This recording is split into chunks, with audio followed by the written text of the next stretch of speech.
हम अपनी जान के दुश्मन को जान कहते हैं, हम अपनी जान के दुश्मन को जान कहते हैं। मोहब्बत की इस मिट्टी को हिंदुस्तान कहते हैं, हिंदुस्तान कहते हैं। जो दुनिया में सुनाई दे उसे कहते हैं खामोशी, जो आँखों में दिखाई दे उसे कहते हैं तूफ़ान। जो ये दीवार है, जो ये दीवार में सुराग है साहब, उसे कहते हैं चीन, अमेरिका, पाकिस्तान साजिशों का हिस्सा है। उसे हम अपने घर का रोशनदान कहते हैं। मैं भावना परमार परम सम्मानीय रुद्राक्ष सर के आगे और अपने दोस्तों के आगे देश प्रेम और राष्ट्र निर्माण के बारे में अपने विचार को साझा करना चाहूँगी। तो मैं शुरुआत करूँगी आज़ादी से। आज़ादी का मतलब वही समझ सकता है जिसने कभी गुलामी की हो, हम सौभाग्यशाली हैं कि हमने स्वतंत्र भारत में जन्म लिया है। यूँ तो आज़ादी की लौ 1857 में ही जल चुकी थी, लेकिन जो मिसाल बन गए 1947 में हमारे देश को आज़ाद कराई। मैं प्राचीन, मध्यकालीन और वर्तमान भारत के उदाहरण से स्पष्ट करना चाहूँगी कि जब हम फिरंगियों के फेरे में फंस गए थे तो रंग दे बसंती के चोले के एक नाम पे टोलों के टोले उमड़ आते थे। उनके वंदे मातरम के नारे उनके वंदे मातरम के नारे से खून में आने वाला 5-5 डिग्री का तूफान अंग्रेजी शासकों के जड़ों में तूफान ला देता था। लोग मर जाते थे, मिट जाते थे, फांसी चढ़ जाते थे, तो वो भी अपनी देशभक्ति साबित कर रहे होते थे, क्योंकि वो उस दौर की देशभक्ति की कसौटी थी। उनके बाद 62, 65 और 71 के युद्धों में अपना सुहाग गवा देने वाली औरत, जब घर के हालात ये हो जाया करते थे कि प्यार भी भरपूर गया, मांग का सिंदूर गया, नन्हे नन्हे हालों की लंगोटियाँ चली गईं, छोटी छोटी बेटियों की चोटियाँ चली गईं। बाप की कमाई गई, भाई की पढ़ाई गई, ऐसा एक विस्फोट हुआ जिसमें की कई बोटियाँ ही चली गईं। ऐसे हालात हो जाने के बावजूद भी एक माँ अपने बेटे को सरहद पर दुश्मनों की धज्जियाँ उड़ाने के लिए भेज देती है और उसे खत लिखा कर ये भेजा करती है। अम्मा ने खत लिखा है बड़े ही चाव से, बेटा मेरे बिल्कुल भी ना घबराना, चाहे 1 इंच भी पीछे ना हटना, चाहे इंच कट जाना। इस तरह पूरा परिवार अपनी देशभक्ति साबित कर रहा होता था। देश बलिदान मांगता है, देश लड़ जाने को कहता था, देश मर जाने को कहता था, मर जाने को, मिट जाने को, फांसी चढ़ जाने को कहता था, लेकिन अब देश लड़ जाने को नहीं कहता, फांसी चढ़ जाने को, मिट जाने को नहीं कहता। यदि कोई व्यक्ति अपना काम पूरी ईमानदारी, पूरी मेहनत, पूरी लगन से करता है तो मेरी नज़रों में वही सबसे बड़ा देशभक्त है। मैं नहीं मानती फेसबुक, व्हाट्सएप की डीपी को 3 रंग में रंगना ही सबसे बड़ी देशभक्ति है। यदि आप कहोगे कि साल में 2 बार हाथ में तिरंगा लेना ही देशभक्ति है, तो मैं आपसे पूछना चाहूँगी कि फुटपाथ पर रहने वाला वो बच्चा ट्रैफिक की छांव में नंगे पाँव में हाथ में तिरंगा लिए बेच रहा है, क्या आप उसे उसकी देशभक्ति कहोगे? नहीं, ये उसकी देशभक्ति नहीं, ये उसके पेट की भूख की शक्ति है जो उसे ऐसा करने पर मजबूर कर रही है। क्योंकि ना मस्जिदों को जानते हैं, ना शिवालयों को जानते हैं। हम ना मस्जिदों को जानते हैं, ना शिवालयों को जानते हैं। जो पेट के भूखे होते हैं, जो सिर्फ भोजन के निवालों को जानते हैं। अपने परिवार, अपने समाज, अपने देश को समर्पण का भाव है देशभक्ति, और देशद्रोही के जीवन में आने वाला तूफान है हमारी सच्ची देशभक्ति, ताकि हर देशद्रोही यह समझ सके कि अगर तू परिंदा है तो आसमान तेरा है, अगर तू परिंदा है तो आसमान तेरा है, अगर तू दरिंदा है तो ये शमशान तेरा है। भाईचारे के साथ रहना है तो रह इस जमीन पर बनाए, कब्र भी तेरी है और कब्रिस्तान भी तेरा है।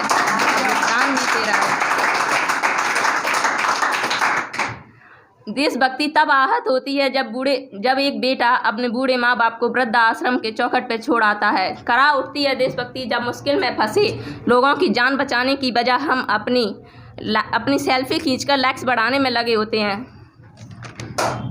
आज के इस दौर में वो युवा जिनके ऊपर जिम्मेदारी थी अपने देश, अपने समाज, अपने राष्ट्र की आशाओं को बांधे रखने की, वही युवा अब 4x4 इंच की छोटी सी स्क्रीन पर अपनी कोमल अंगुलियों के घर्षण मात्र से अपनी भावनाओं की इमोजी भेज रहा है। 4 बोतल डोज का काम मेरा रोज का ने भारत का भविष्य तबाह कर रखा है। हम ना एक ऐसे समाज में जीते हैं जहाँ लड़कों से बात करता देख जो भाई अड़काते हैं, वही भाई घर में अपनी गर्लफ्रेंड के किस्से हंस के सुनाते हैं।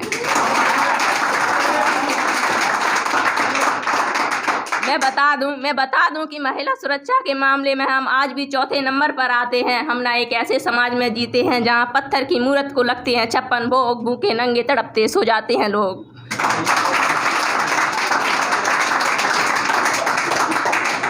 लोग मजदूर को मजदूर समझिए मजबूर नहीं, मजदूर को मजदूर समझिए मजबूर नहीं, गरीब को काम दीजिए दान नहीं, गरीब को काम दीजिए दान नहीं।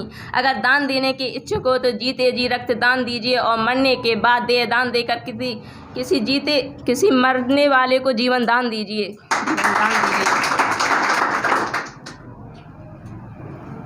है ना सरकार मेरी है ना रम मेरा है, ना सरकार मेरी है ना रम मेरा है, ना ही ये बड़ा सा नाम मेरा है,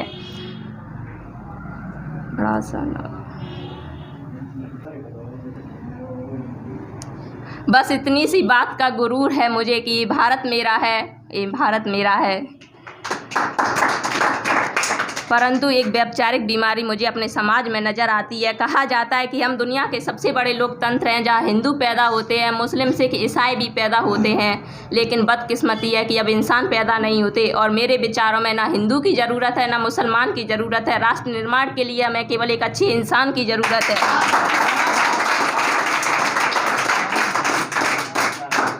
जरा सोच कर देखिए ये पेड़ पौधे और शाखाएं भी परेशान हो जाएं अगर परिंदे भी हिंदू और मुसलमान हो जाएं।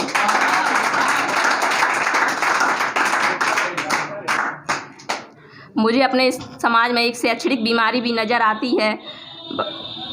बड़े ही आश्चर्य की बात है कि जिस देश ने पूरी दुनिया को तक्षशिला नालंदा देकर विश्वविद्यालय शिक्षा की बुनियाद रखी, आज विश्व के 100 सर्वश्रेष्ठ विद्यालयों में हमारा एक भी विश्वविद्यालय खड़ा नहीं हो पाता है।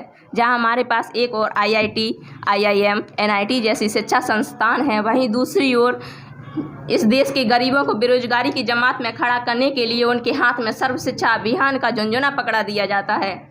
और मैं बता दूं, इस शैक्षणिक बीमारी का केवल एक कारण वह है कि देश में शिक्षा बीमारी का केवल एक कारण है कि देश की शिक्षा नीति केवल 2 तरह लोगों के लिए बनाई जाती है। पहले वो जो विद्वान हैं, दूसरे वो जो धनवान हैं। और इन बीमारियों का जड़ है हमारा अंधविश्वास। और मेरे विचारों से जब देश का युवा सफल होने के लिए मंदिर जाकर नारियल फोड़ कर भगवान को रिश्वत लगाता रहेगा, हमारे समाज का शिक्षित वर्ग ही बिल्ली के रास्ता काटने पर खड़ा हो जाएगा, अपनी जाति अपने धर्म को ऊंचा मानेगा और दूसरों के धर्म की अवहेलना करेगा। तब तक ना तो अंधविश्वास खत्म होगा, ना ही हमारा राष्ट्र निर्माण संभव है। हमारी संस्कृति, हमारी सभ्यता को दुनिया ने शीश नवाया है, फिर आस्था के नाम पर हमने क्यों अंधविश्वास फैलाया है? मेरे विचारों में हमारा राष्ट्र निर्माण तब संभव होगा जब इस देश में महिलाओं की पूजा नहीं, उनकी इज्जत की जाएगी। राष्ट्र निर्माण तब संभव होगा जब जाति का रक्षण नहीं बल्कि सामाजिक शक्ति पर बात करेंगे। राष्ट्र निर्माण तब संभव होगा जब स्वच्छता अभियान में सरकार नहीं बल्कि सड़क पर चलता हुआ हर व्यक्ति अपना हाथ बटाएगा। असल मायने में राष्ट्र निर्माण तब संभव होगा जब एक गरीब बच्चा मध्याह्न भोजन के लिए नहीं, ज्ञानार्जन के लिए सरकारी स्कूल की चौखट पर कदम रखेगा।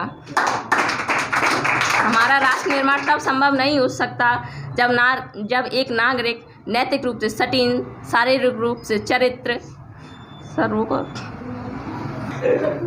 जब एक नागरिक नैतिक रूप से सटीन, शारीरिक रूप से भ्रष्ट, मानसिक रूप से दिवालिया, धार्मिक रूप से अंधा, राजनीतिक रूप से गंदा, शैक्षिक मान मूल्यों के आंकड़ों में छिन्न पैपन्न में यह खंड भारत को खंड करता रहेगा, तब तक हमारा राष्ट्र निर्माण संभव नहीं होगा। क्योंकि हमें बड़ी बड़ी बातें नहीं, छोटी छोटी कोशिशें करनी होंगी, क्योंकि ठोकरें हमें पहाड़ों से नहीं पत्थरों से लगा करती हैं।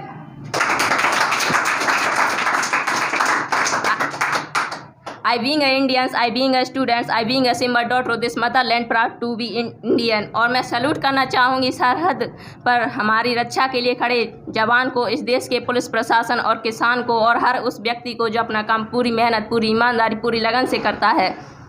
इनके बिना राष्ट्र निर्माण की कल्पना करना भी असंभव सा लगता है। और इस जिम्मेदारी के साथ मैं भारत की बेटी यह कहती हूँ कि हमारा राष्ट्र निर्माण तभी संभव होगा जब हम सब, मैं आप सब मिलकर प्रयास करेंगे, क्योंकि देश की जिम्मेदारी नहीं है हमें आगे ले जाने की, हमारी जिम्मेदारी है देश को आगे ले जाने की।